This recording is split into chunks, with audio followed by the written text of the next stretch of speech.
Susie, you want a bagel? Everything. Like on the bagel? Everything. Everything? Everything. Everything? Everything. Like everything. Everything. Our Everything Bagel! Welcome to our Everything Bagel.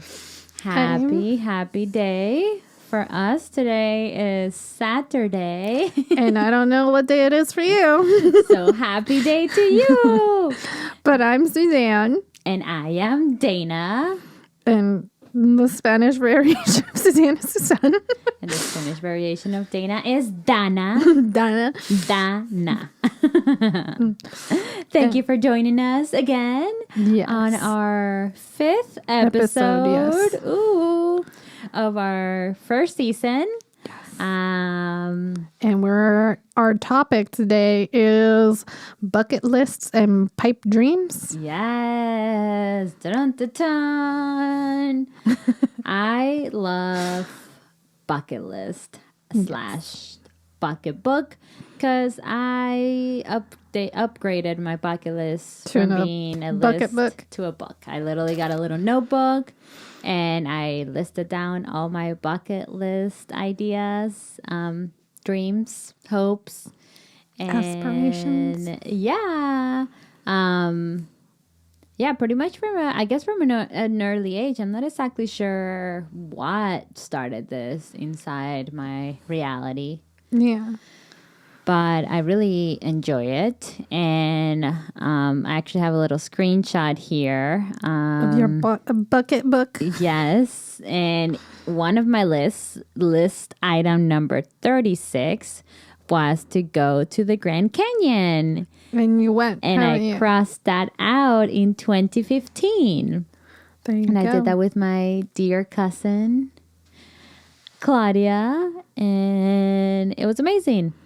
So I am a big proponent of writing down dreams and planning ahead. And, you don't necessarily have to think about it all the time. There's something about just writing it down and sort of giving room to the universe to do the thing. I've written down things that then I had forgotten about. And then when I review the book, I'm like, oh, I did that. And then I have to go look back at what year I did it because I write down the year that I did the thing. Yeah, I need to be better at making lists. I'm really bad at documenting things. It's a good thing too, and good place for growth. Yes. And the term bucket list originally comes from the phrase to kick the bucket. Because people back in the day, that's how they used to execute people. Yeah, through hanging. Yeah. Well, they used to kick the thing under them. Right, which was a bucket. So that's where this term comes from. So that's why I've also heard that it's not the cutest term because it has a potentially dark history of the start of it. So does pipe dreams as well. Tell me. What are pipe dreams? Pipe dreams are unattainable goals. Goals that you want to do, but you feel that that's not something you are capable of doing. And so pretty much it's kind of that goal that if you had nothing stopping you, you would do if you could. So that's what pipe dreams are. I see. Yeah. And where does it start? Yeah, where does it come from? So what I read, it comes from when at the time in the U.S. there was a lot of opium dens yes. And so not the most kosher origins for sure. And so it's a lot of writers used to use opium and opiates to help inspire them. But it came reference to pretty much when you do opium, you actually hallucinate. So that's where the term of pipe dreams came from. Oh, that's a little sad. Yeah. But now we use it as a term. As a term for an unattainable goal. Interesting. It's so interesting always the things that get adopted by new generations and we forget what the root cause. Ooh, there's something sounded funny inside of my headphones. Okay.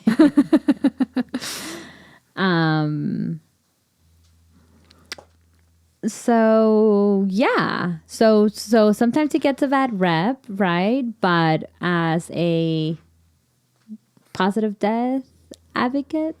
Oh yes, that would be me. Well, we were talking about pipe dreams, but like for bucket lists on the whole morbid terminology, I think I think just the whole concept of it, of everything you would like goals that you would like to do before you die is kind of just an intense thing for anyone, since it deals with contemplating your mortality. And that's we live in a death phobic society, so we tend to avoid that. Some humans don't like to think about that. Yes. Because like dealing with your mortality means dealing with your life decisions, and maybe some life decisions weren't great. Yes. Yeah. And so like bucket lists has that nature of like, these are things I want to do before I die, but also like, have I done them? Have I accomplished the things I want to do? Should I, it just gives you space to reanalyze your life. And I think that's super important. We highly advise and recommend this. And this is something we ourselves do often. Yeah. So I appreciate it. It makes it easy to sleep at night when you have a nice empty conscience almost. Yeah.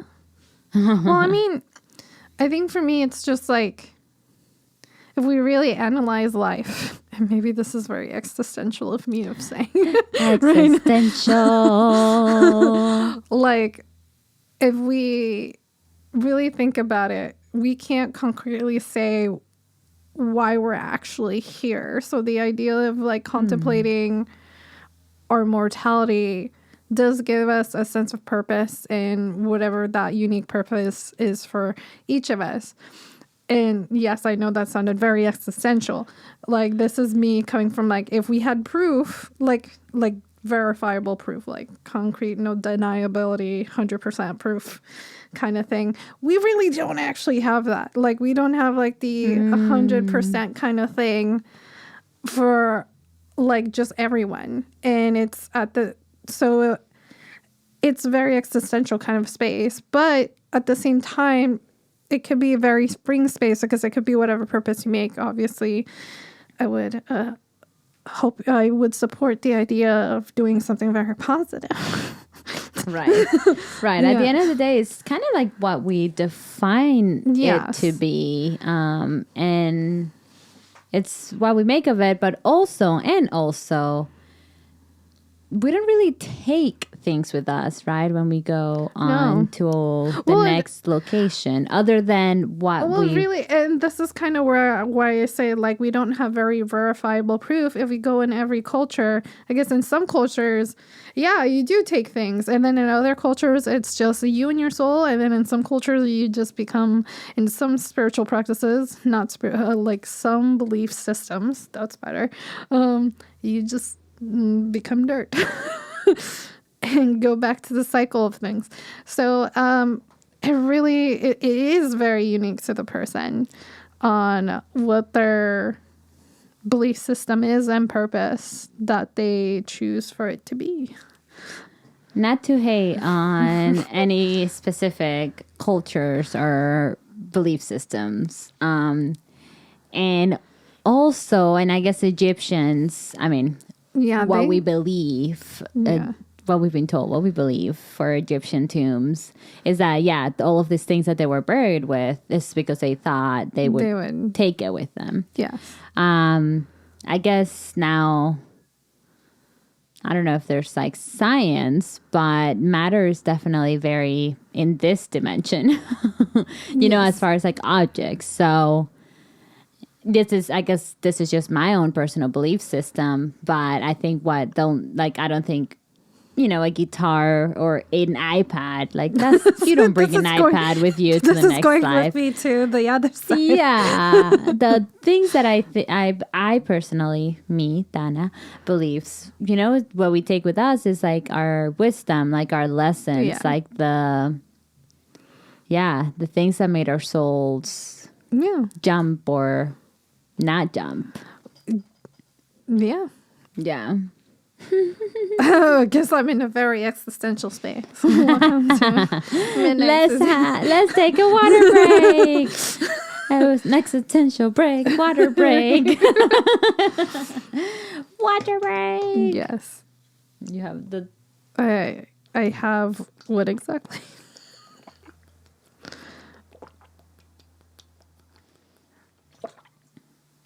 Water is delicious. It is. So I guess I wanted to share some of my own dreams I had. Oh, and I guess I did share one, but I have another one that I can share that I have not crossed out yet. Which one? Number 35 is to. That's a lot of. Oh, this is just page number 2. That's page number 2. Number 35 is to go to Egypt and experience the Red Sea. I wonder, what can you do with the Red Sea? Well, what are you allowed to do, I guess? You're allowed to swim in it. Oh, okay. Yeah, you can get in it. Is it actually red? Yes. Okay. And I guess I don't fact check me, but don't quote me. Is what I meant to say. The sodium content on it is so high that you automatically float. That's pretty So cool. you don't even have to try. So it's just because it's just so much salt, sodium. You just literally float. That sounds intense. So I have not crossed that out yet.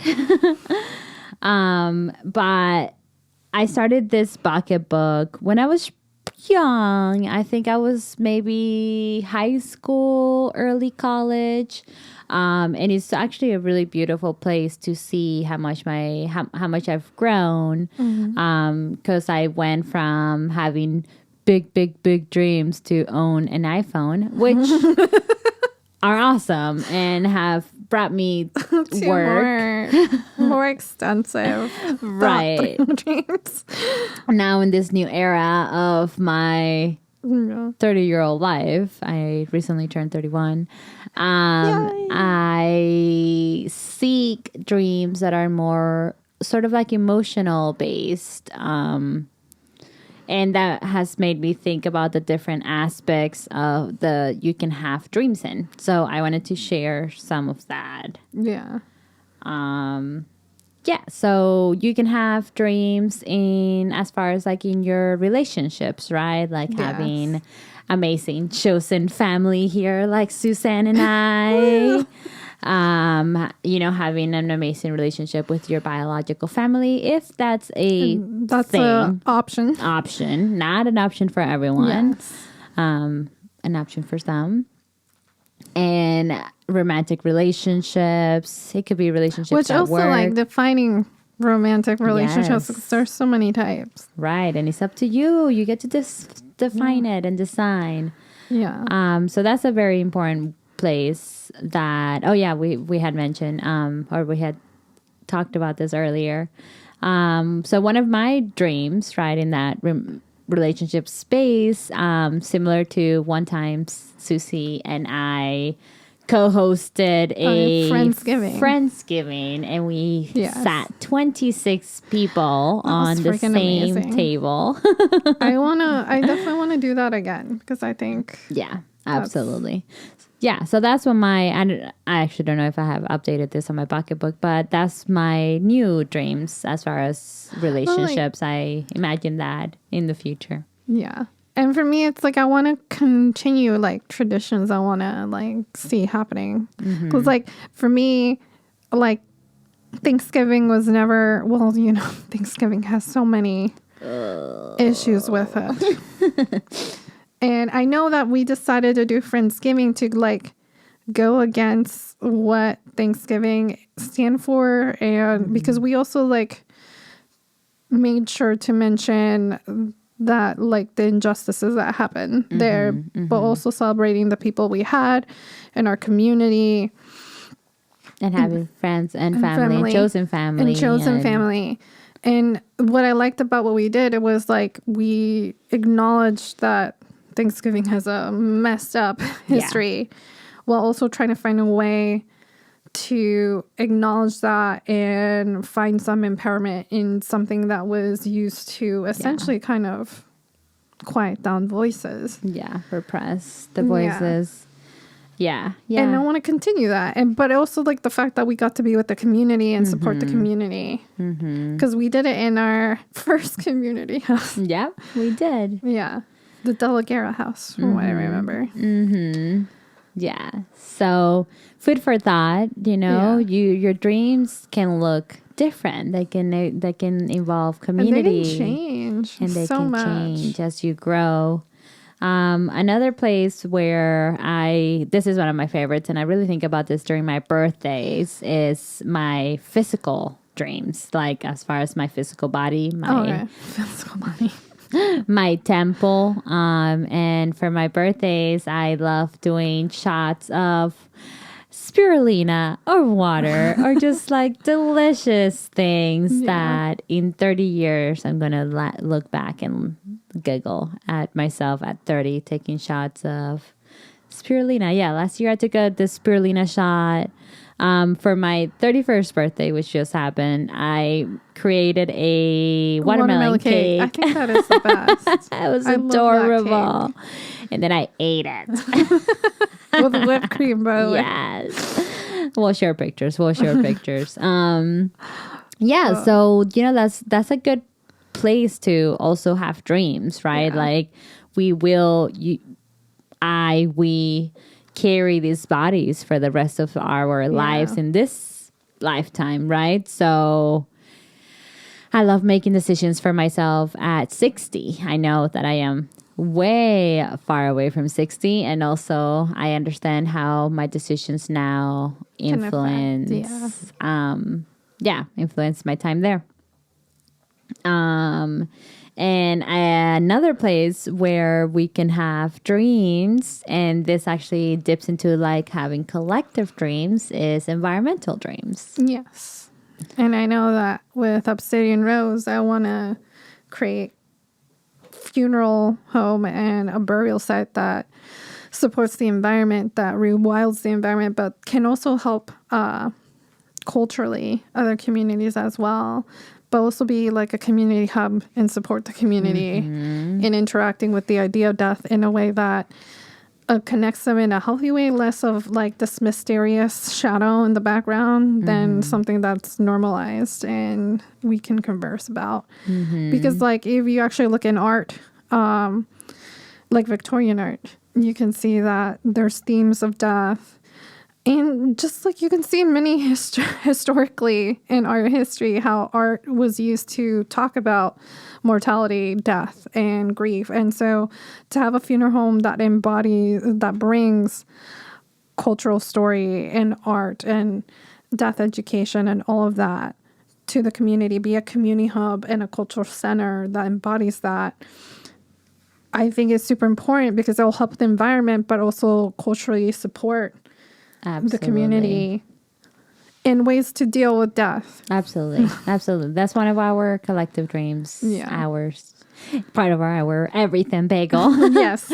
Yeah, and if this is something that sparkles something inside of you, reach out. Our See that email. shine in your eye.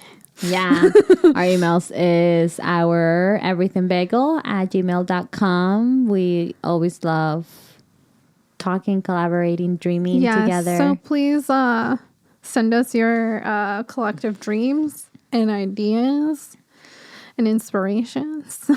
Yes, yes. Usually I'm used to saying, tell me your dreams, confessions.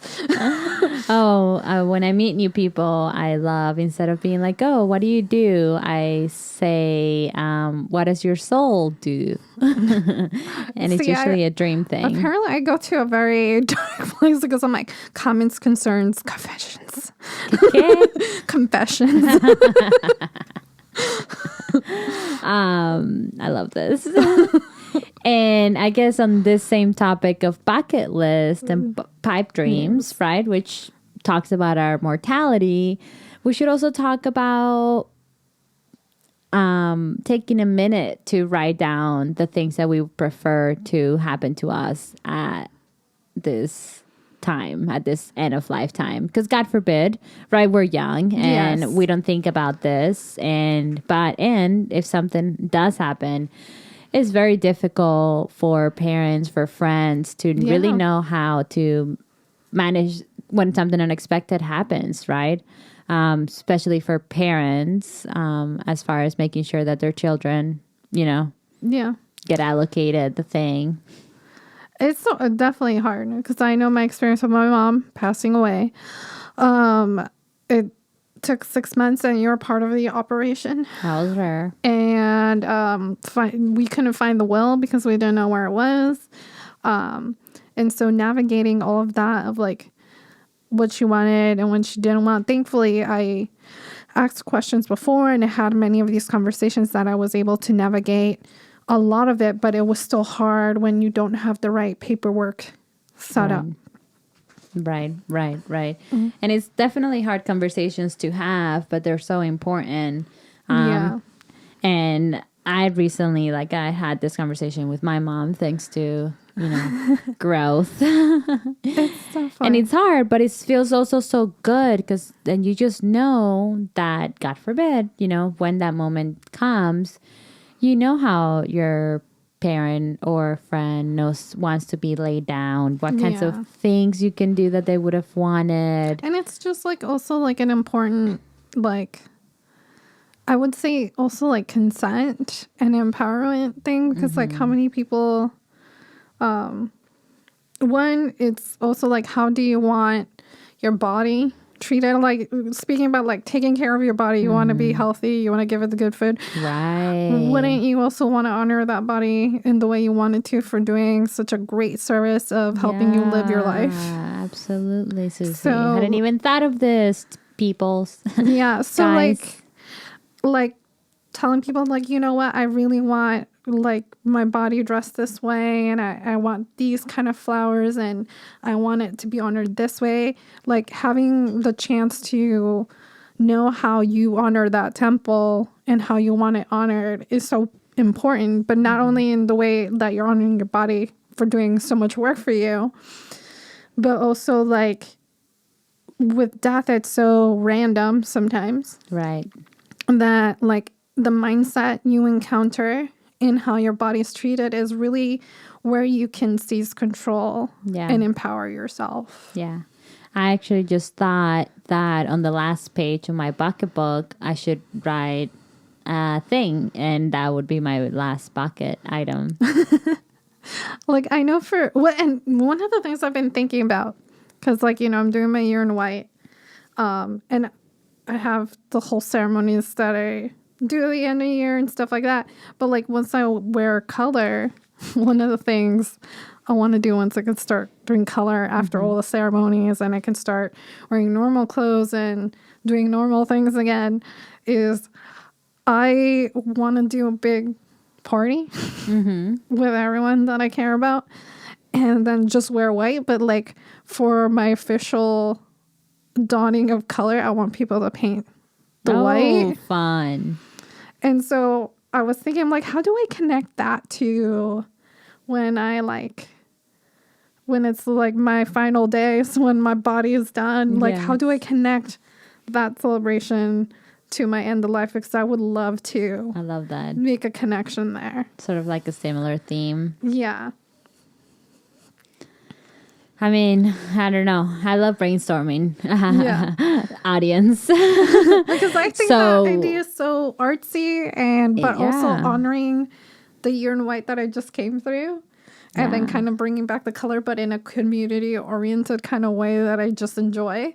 Yeah. And so I would love to do a little bit of a callback to that. Yeah. Well, I was just thinking, I'm just brainstorming, and I love this. This is one of my favorite things. So in this case, right, the community or your family, your peoples would be turning your white from white to color, right? Yes. So what if, and I don't know how this all works out, at the end, you have everyone give everyone white paint and you have them color it back to white. Oh my God, I would love that'd be interesting. You know? Yeah. Then each person sort of like covers it white until you're white again. Yeah. I would love, that's cute.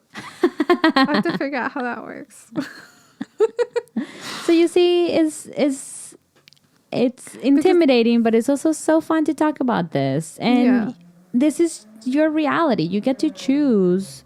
Because and if you don't, it's your story. Yeah. Like, if you're in control of your story, why can't you just insert the amount of control you have to create your ending? Absolutely. Because you don't choose the circumstances, you don't choose how you die, but you can choose at least how it's wrapped up.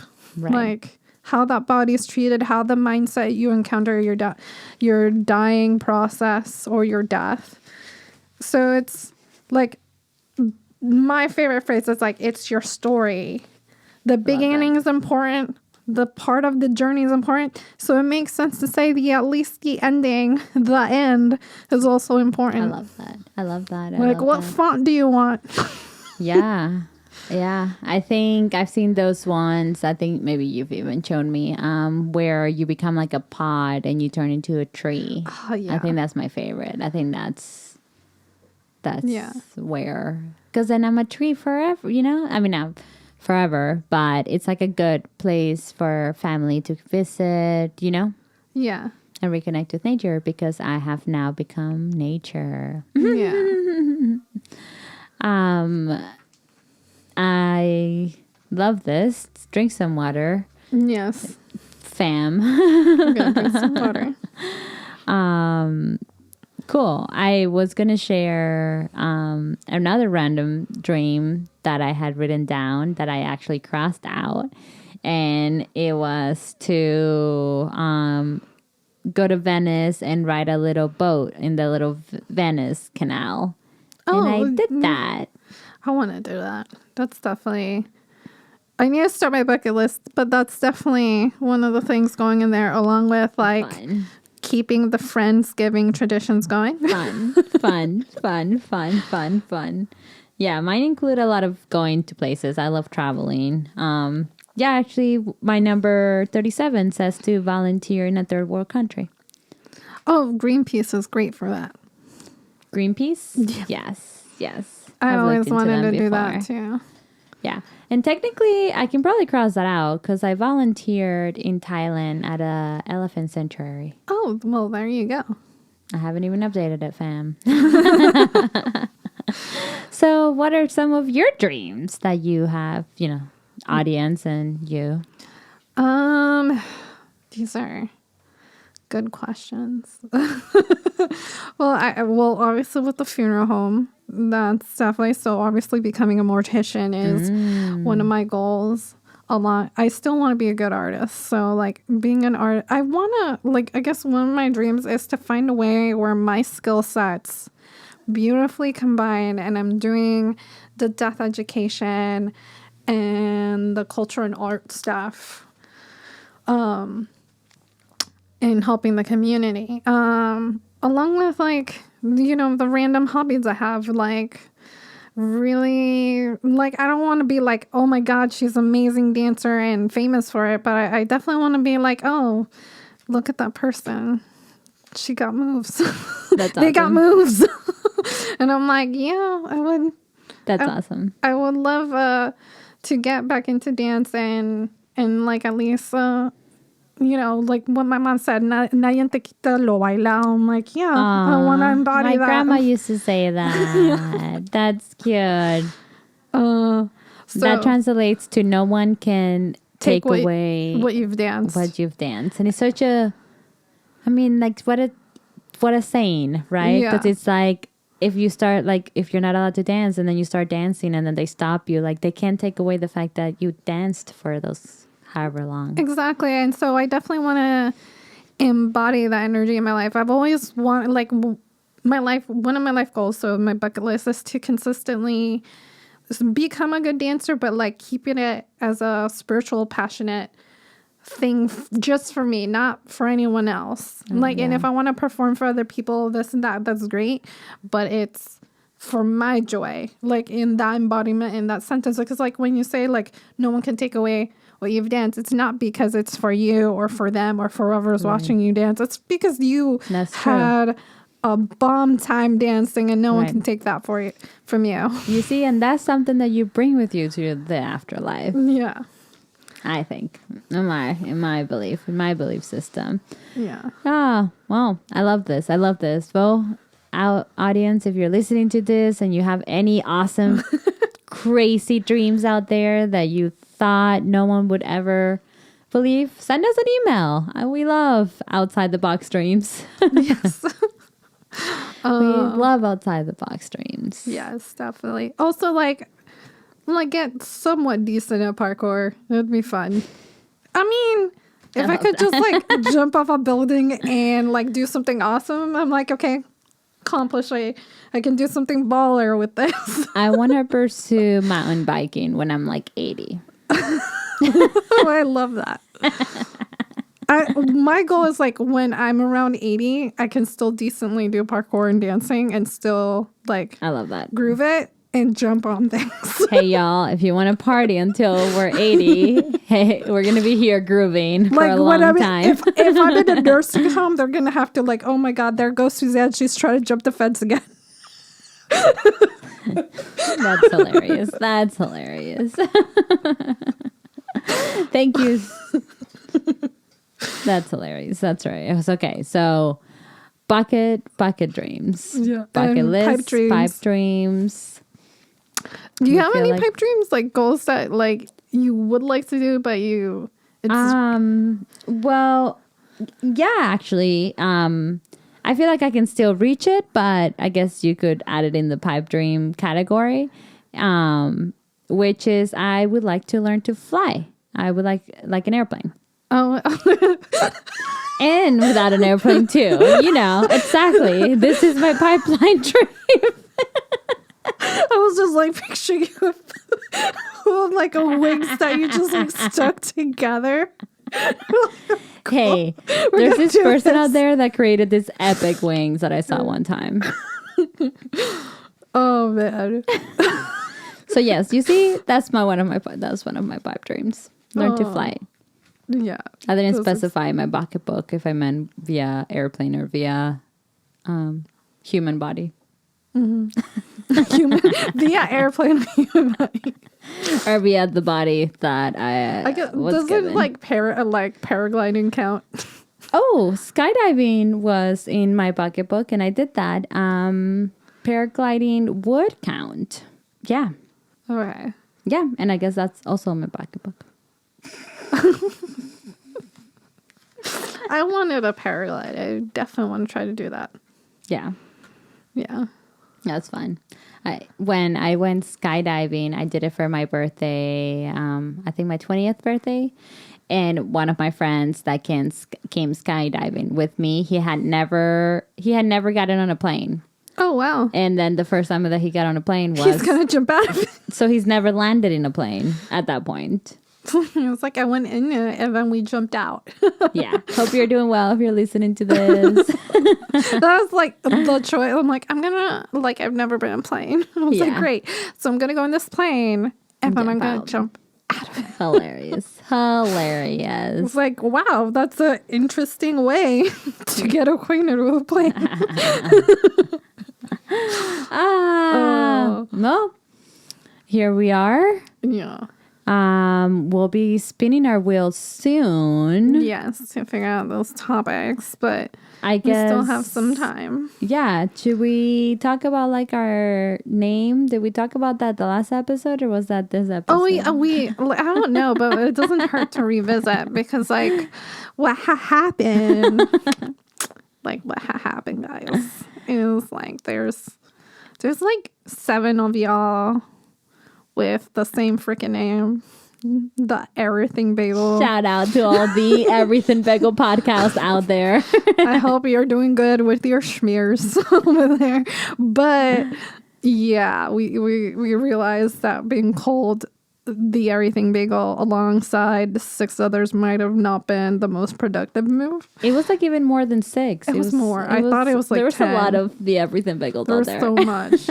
So now we've upgraded our name to our Everything Bagel. So our Instagram is Our Everything Bagel podcast. Our logo's changed to Our Everything Bagel. Is Our Everything Bagel podcast. Oh wait, no, you already mentioned Instagram. And our email is oureverythingbagel@gmail.com. And we don't have a Twitter. We don't have a Twitter. So we're gonna make a coming soon page. On Twitter? Or no, I think on I Am Your Team. Okay. So I think I Am Your Team / Our Everything Bagel will be the main page where you can find information about us. Okay. Also, like, I don't know if we're going to do Twitter. We can. I guess, you know what? How about you let us know? Yes, let us know if we should do a Twitter. Because frankly, I have my opinions of Twitter, but y'all. I have my opinions of all of the social medias. Me too. So, but we are definitely on Instagram and Facebook, and you can find us today. Tag us on everything if you're enjoying a bagel with us. Tag us when you're drinking water. We love water. Water breaks are great. Water breaks are fantastic. It's like we should give out like free water bottles or something for That'll be our thing. People. Just throw water bottles at people. Here, a water bottle for you. Oh, no, reusable water bottles, of course. Maybe reusable water bottles with the bagel. Oh my God, can we find that? With a bagel on them. We found literally a pillow. We did find a bagel pillow. It was the cutest thing on the planet. Is there our logo? Yes. I don't know why I sound like I'm just saying yes to everything. Do not do that, guys. Think through your yeses. Don't do as I do. I was trying to think of our logo to say something about it. It's a bagel, and I sketched Dina and me. That's our logo. Oh, how about we would be able to guess who's Dana and who's... I mean, they've never seen a picture of me. Exactly, or of me. Yeah. But they can't see a picture of me until a year, so I guess they're stuck on that one. It's fun. It's fun. Check out our logo. Susie designed it and created. Nice. Herself. Themselves. I go by they, them, or she. Yes. But if you guys can use they, them more. Yes. I prefer that. And I am working on that. Though I don't mind she and her. But I prefer if you use they, them more. Yes. So we're also use her or she on myself. So. So we're going to spin the wheel for our next topic. Yes. Here we go. Ooh.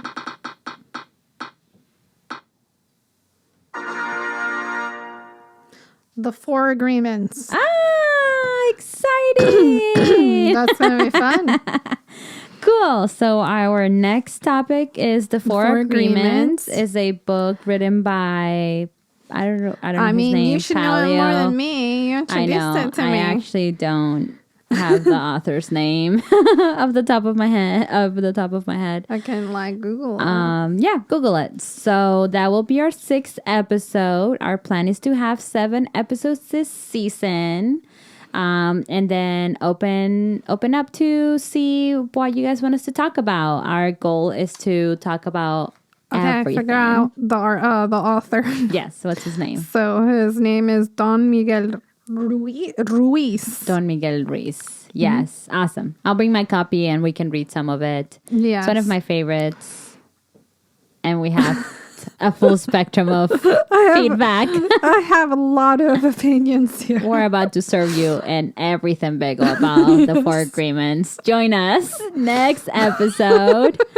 Send us an email, tag us, find us on social media, give us a follow. Yeah. We love hearing from our community. We're doing this for our community. Yes. Our goal is to touch all, nothing's off the table, bring you knowledge and wisdom on all kinds of things to improve your life. The healthiest bagel you're ever going to have, man.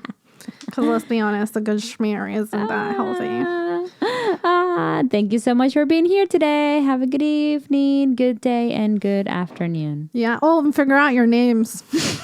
Okay.